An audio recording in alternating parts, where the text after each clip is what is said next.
Tubuh seorang wanita muda ditemukan membusuk di basement parkiran sebuah pusat perbelanjaan yang ramai. Saat si pelaku pembunuhan itu berhasil ditangkap, semua orang dibuat tercengang kala dia berkata, "Aku merasa sepertinya dia bersamaku bukan karena cinta, tetapi hanya demi uang dan harta." Pernyataan si pelaku ini memunculkan banyak reaksi di pengadilan. Sungguh sangat disayangkan, mengapa seorang mahasiswa dari keluarga berada dan memiliki masa depan yang cerah, bisa berakhir dengan keputusan untuk membunuh gadis itu. Lalu apa yang terjadi di antara mereka? Perselisihan karena kecemburuan kah? Atau ada sesuatu yang jauh lebih gelap dalam tragedi ini? Bergabunglah dengan saya, selama kurang lebih 30 menit ke depan, bersama-sama kita akan mengungkap cerita memilukan di balik penemuan mayat wanita muda yang membusuk di parkiran Oriental Plaza.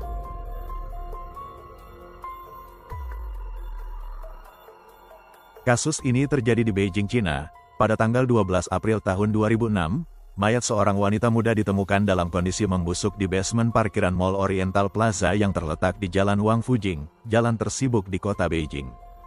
Polisi menerima laporan terkait penemuan korban yang berada di dalam mobil merek Fukang, terbungkus selimut tebal dan berpakaian lengkap, hanya saja, bagian celananya melorot hingga ke lutut. Mobil itu setidaknya sudah terparkir di sana selama 3 hari. Di dalam mobil tersebut, polisi menemukan tas dan dompet wanita yang diduga milik korban, yang selanjutnya diidentifikasi bernama Ju Yueping, seorang gadis cantik mahasiswa jurusan bahasa asing Universitas Teknologi Beijing. Berdasarkan kondisi di TKP, diduga korban mengenal baik si pelaku, karena sama sekali tidak ditemukan tanda-tanda kekerasan atau luka di sekujur tubuh korban. Si pelaku sepertinya sengaja ingin mengaburkan investigasi polisi, seolah-olah itu adalah aksi penyerangan seksual atau pemerkosaan. Pada bagian depan dan belakang mobil, tidak ditemukan keberadaan plat nomor kendaraan, hingga membuat polisi harus memeriksa satu persatu database pendaftaran mobil merek tersebut. Akan tetapi ketika polisi masih belum berhasil menemukan siapa pemilik mobil itu, tahu-tahu ada seorang pria yang menelpon ke kantor polisi dan memberikan sebuah petunjuk penting. Si penelpon ini bernama Xiao Liang, mahasiswa di jurusan dan universitas yang sama dengan korban. Pemuda ini kemudian memberikan keterangan, "Saya tidak tahu apakah info ini benar atau salah, tapi Wujang teman saya, tadi malam bercerita kalau dia telah membunuh kekasihnya, dan meninggalkan jasad gadis itu di parkiran Mall Oriental Plaza."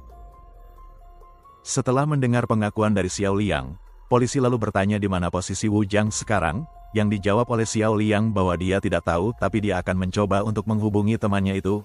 Xiao Liang juga meminta agar polisi memberinya waktu, untuk bisa membujuk Wujang agar mau menyerahkan diri secara sukarela. Karena tidak berhasil menghubungi Wujang, pada tanggal 13 April tahun 2006, Xiao Liang menelpon rumah tempat tinggal temannya itu, yang ternyata, panggilan telepon Xiao Liang dijawab oleh Nenek Wu. Xiao Liang lalu meminta nomor telepon ayah Wujang dan berkata bahwa ada urusan penting yang harus dibicarakan terkait Wujang. Sebagai info saja, Wujang sejak kecil diasuh oleh sang nenek setelah orang tuanya bercerai. Nenek Wu merasakan firasat buruk, jadi saat ayah Wujang kembali ke rumah, wanita tua itu langsung memberitahunya bahwa mungkin telah terjadi sesuatu pada Wujang di kampus. Setelah mendengar ucapan sang ibu, ayah Wujang dengan cepat meraih tasnya dan pergi meninggalkan rumah. Beberapa menit kemudian, polisi tiba di rumah Wujang dan bertemu dengan Nenek Wu saja. Mempertimbangkan usia dan kondisi kesehatan Nenek Wu, polisi sedikit ragu untuk menyampaikan maksud dan tujuan kedatangan mereka. Tapi Nenek Wu meminta agar polisi mengungkapkan hal yang sebenarnya. Masalah apa yang menjerat cucunya sampai-sampai melibatkan polisi. Nenek Wu kemudian diberitahu bahwa cucunya telah membunuh seorang gadis yang diduga adalah kekasihnya sendiri, dan saat ini, Wujang berstatus buron. Awalnya Nenek Wu tidak percaya kalau cucunya telah membunuh seseorang, tapi polisi menjelaskan bahwa Wujang sendiri telah membuat pengakuan kepada salah satu temannya.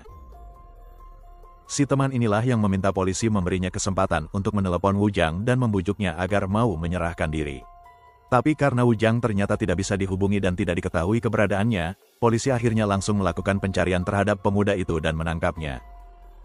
Nenek Wu masih belum bisa menerima fakta bahwa cucunya sanggup menghilangkan nyawa seseorang, karena selama ini, Wujang adalah pemuda yang baik dan tidak pernah membuat masalah.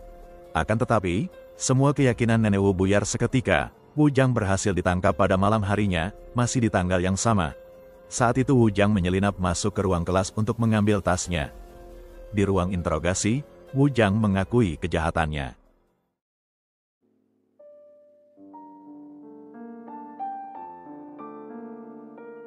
Wu Jiang adalah pemuda teladan dengan prestasi akademik yang tinggi.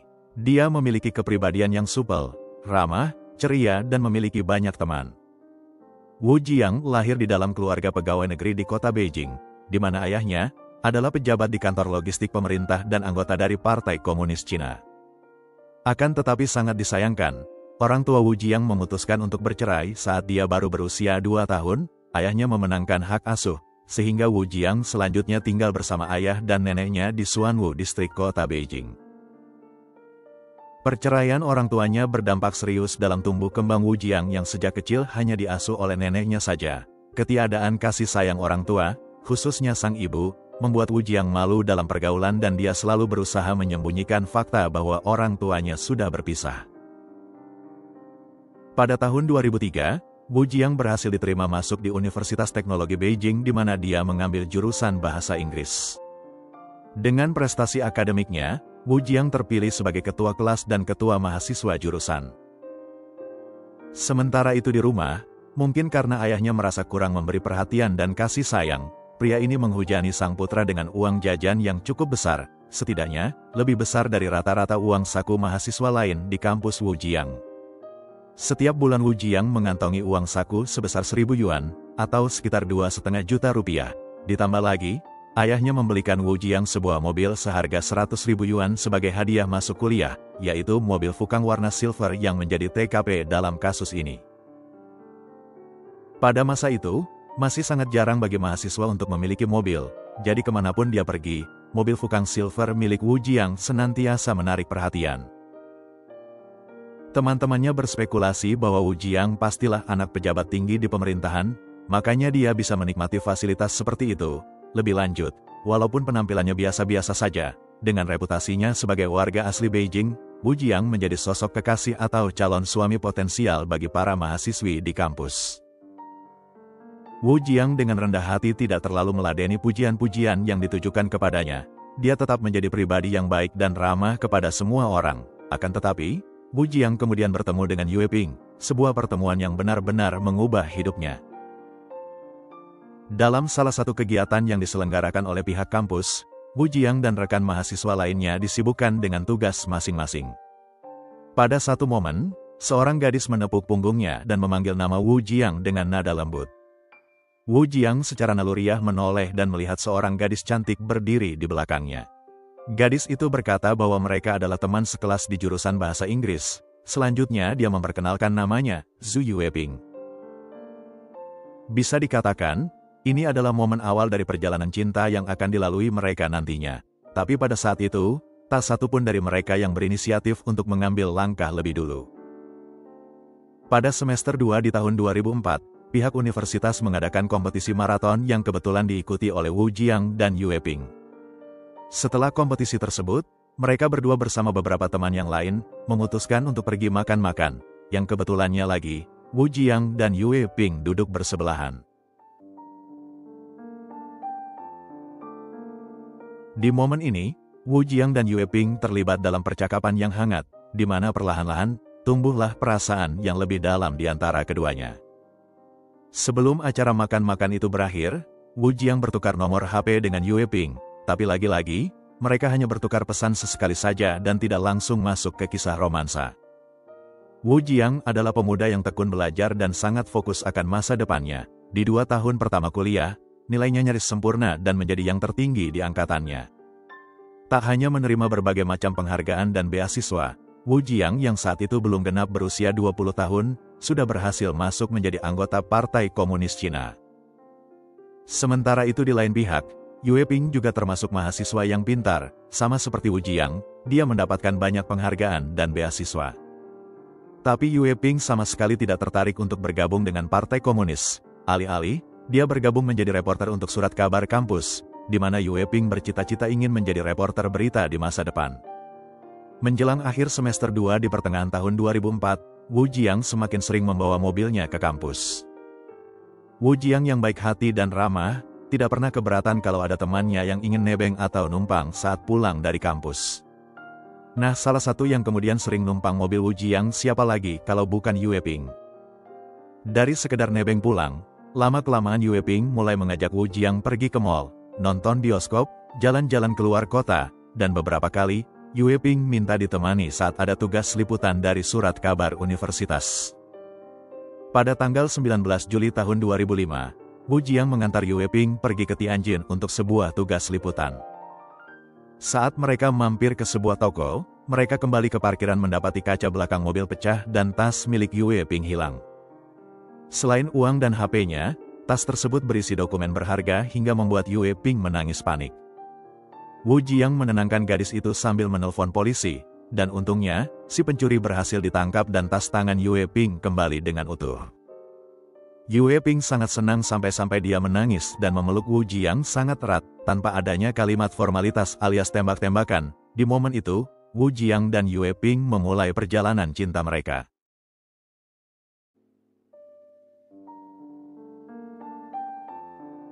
Kembali ke Beijing, pasangan kekasih ini menjalani hari demi hari dengan bersenang-senang, tak hanya nonton bioskop, belanja di mal atau nongkrong di kafe, acap kali di akhir pekan, Wu Jiang dan Yue Ping menghabiskan waktu dengan staycation di hotel, yang tentunya, semua biaya dan pengeluaran ditanggung oleh Babang Wu.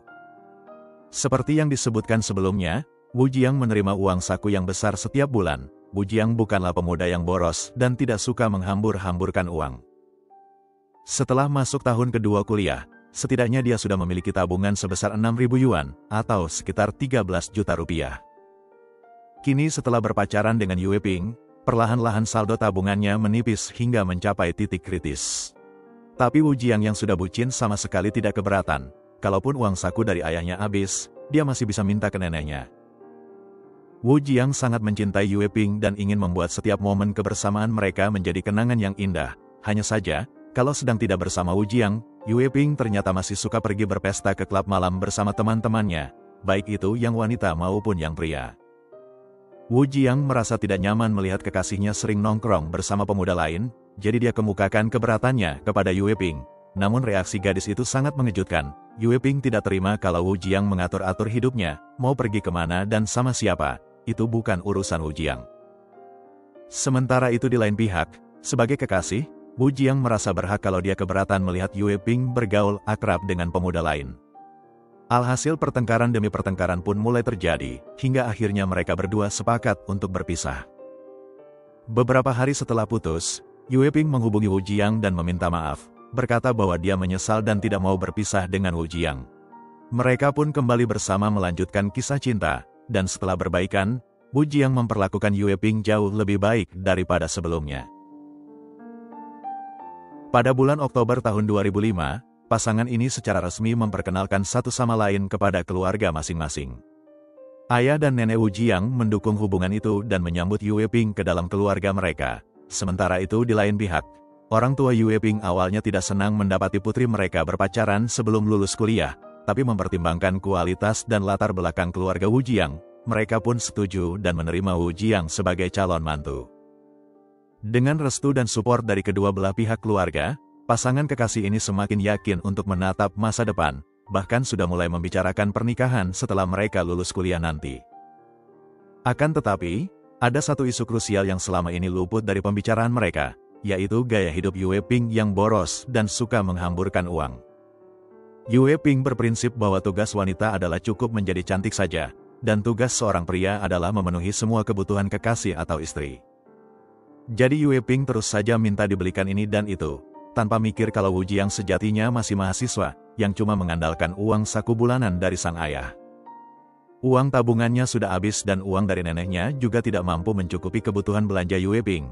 Sampai-sampai, Wu Jiang mulai berhutang kepada teman-temannya, hingga hutang Wu Jiang pun nyaris mencapai 10.000 yuan, atau sekitar 25 juta rupiah. Naasnya lagi, pada akhir tahun 2005, Yue Ping mendapati dirinya hamil. Setelah berdiskusi, mereka sepakat untuk tidak punya anak sebelum menikah dan lulus kuliah. Wu Jiang membawa kekasihnya ke rumah sakit untuk melepaskan kehamilannya, tapi masalahnya sekarang, Wu Jiang sudah bangkrut dan terlilit banyak hutang, dari mana uang untuk membayar biaya rumah sakit. Dalam keputusasaan, Wu Jiang menggadaikan mobil fukangnya senilai 60.000 yuan, atau sekitar 150 juta rupiah, untuk membayar hutang dan untuk membayar biaya rumah sakit. Lucunya di sini, setelah keluar dari rumah sakit, Yue Ping marah-marah karena mereka pulang menggunakan taksi. Sadar kalau kekasihnya sudah tidak punya mobil lagi, Yue Ping kehilangan minat dan mulai menghindari Wu Jiang. Demi untuk menyenangkan hati Yue Ping agar tidak marah atau meninggalkannya, Wu Jiang menggunakan sisa uang gadai mobil dan menghujani kekasihnya dengan berbagai macam hadiah mahal. Namun tetap saja, Yue Ping sudah memandang Wu Jiang sebagai lelaki miskin karena tidak punya mobil. Di saat yang sama, ayah Wu Jiang tahu kalau sang putra menggadaikan mobil gara-gara Yue Ping tekdung. Jadi sang ayah setuju untuk menebus mobil Wu Jiang.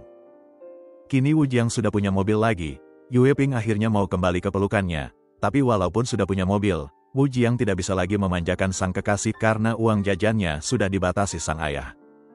Yue Ping sering mengeluh dan marah kepada Wu Jiang, menyebut kekasihnya pelit dan payah. Gadis itu menambahkan bahwa dia tidak mau menikah dengan suami yang pelit dan ingin putus saja.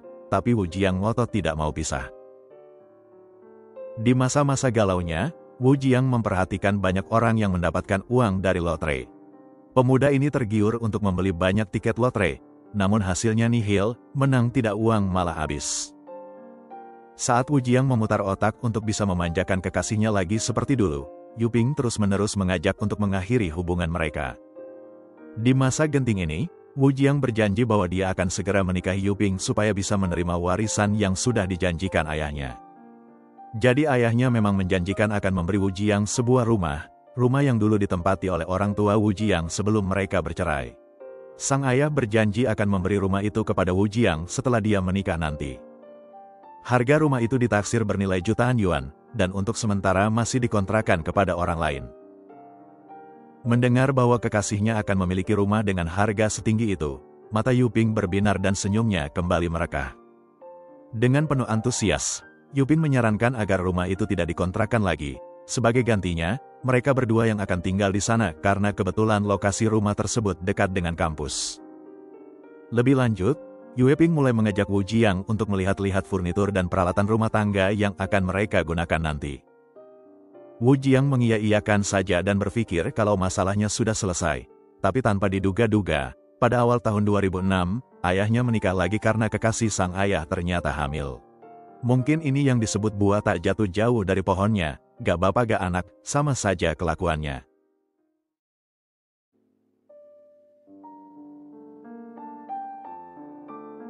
Ayah Wu Jiang meminta izin kepada sang putra untuk meminjam dulu rumah yang telah dia janjikan, untuk dia tempati bersama istri barunya, hanya sampai adik tiri Wu Jiang lahir. Setelah itu mereka akan mencari rumah lain. Wu Jiang setuju dan sama sekali tidak keberatan. Bahkan faktanya, dia merasa bahagia karena akhirnya sang ayah menikah lagi setelah 20 tahun menduda. Namun rupanya, ada pihak lain yang tidak suka dengan pernikahan ayah Wu Jiang. Siapa lagi kalau bukan Yue Ping?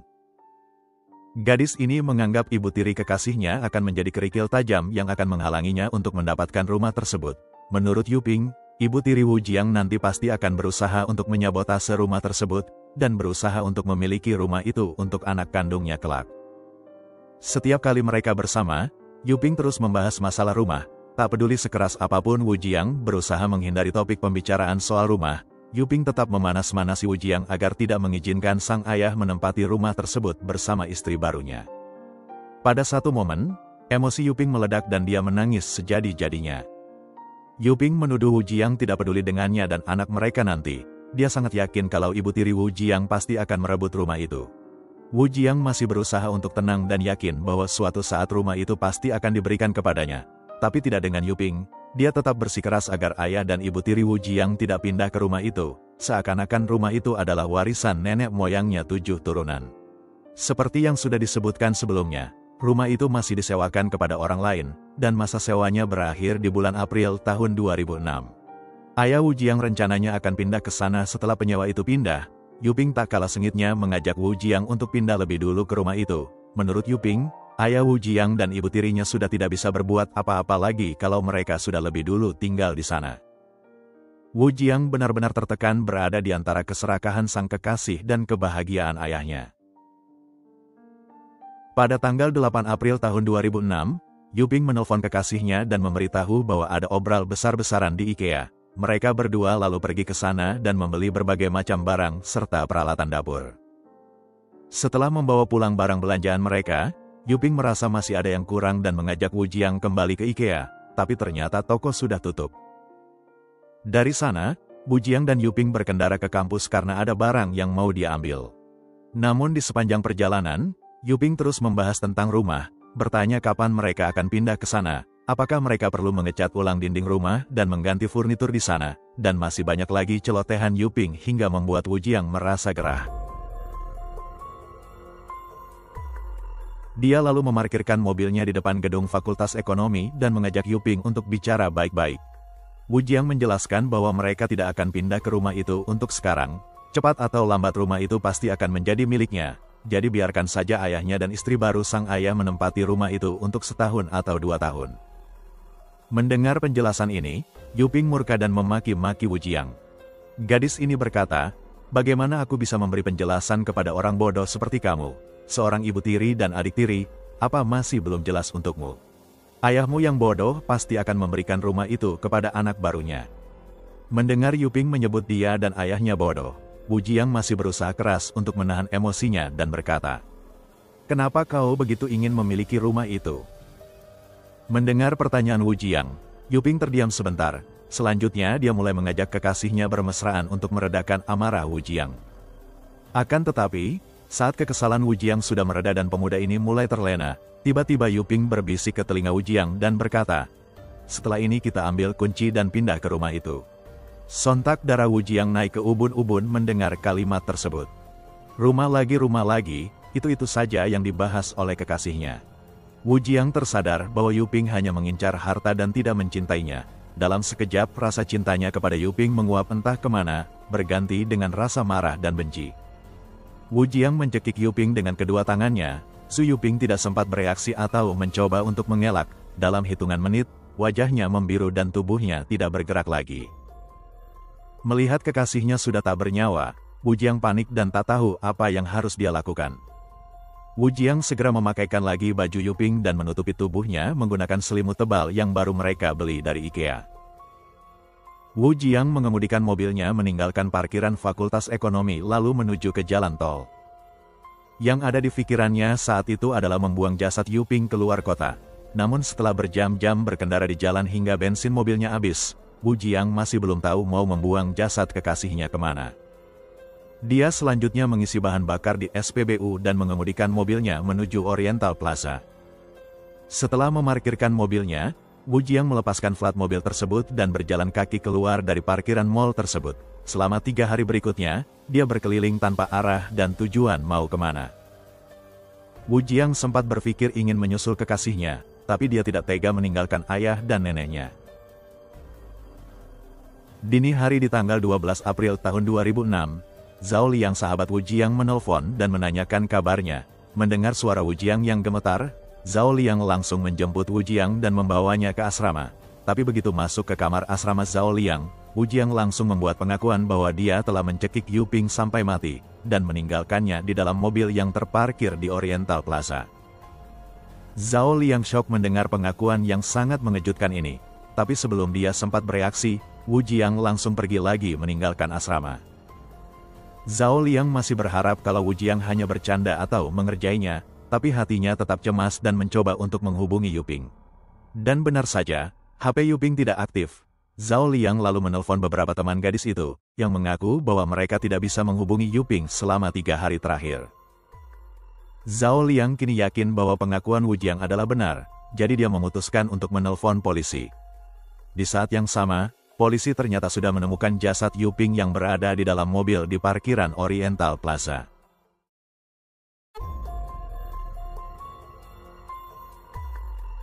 Zhao Liang menceritakan pengakuan yang dia dengar dari sahabatnya, tapi pemuda ini memohon kepada polisi supaya dia diberi kesempatan untuk membujuk Wu Jiang agar menyerahkan diri secara sukarela, dengan harapan nantinya Wu Jiang bisa mendapatkan keringanan hukuman. Namun Zhao Liang tidak berhasil menemukan sahabatnya, hingga polisi pun harus bergerak cepat dan berhasil menangkap Wu Jiang di universitas. Wu Jiang selanjutnya ditahan dan ditetapkan sebagai tersangka dalam kasus pembunuhan Zhu Yuping. Di ruang interogasi, dia ceritakan semua detail kejadian seperti yang sudah saya jabarkan sebelumnya. Mungkin kita akan bertanya-tanya, apa cerita Wu Jiang valid dan bisa dipercaya? Apakah Yuping sematerialistis itu dan apakah perdebatan soal rumah yang memicu perbuatan Wu Jiang? Saat melakukan investigasi, Polisi menemukan buku harian milik Yuping, di mana dalam lembar demi lembar buku tersebut, kurang lebih bisa disimpulkan bahwa pengakuan dan keterangan Wu Jiang adalah benar. Pada tanggal 1 April tahun 2006, seminggu sebelum kejadian, Yuping menulis di buku hariannya, "Mengapa aku terjebak dengan pria miskin dan menyedihkan seperti dia? Dia selalu membanggakan harta kekayaan keluarganya, tapi nyatanya, keluarganya tidak sebegitu kaya. Aku benci melihatnya. Aku tidak mau berakhir dengan pria miskin." Di hadapan pengadilan, Wu Jiang mengaku bersalah dan menyatakan penyesalannya. Dia juga meminta maaf kepada keluarganya dan keluarga Yuping.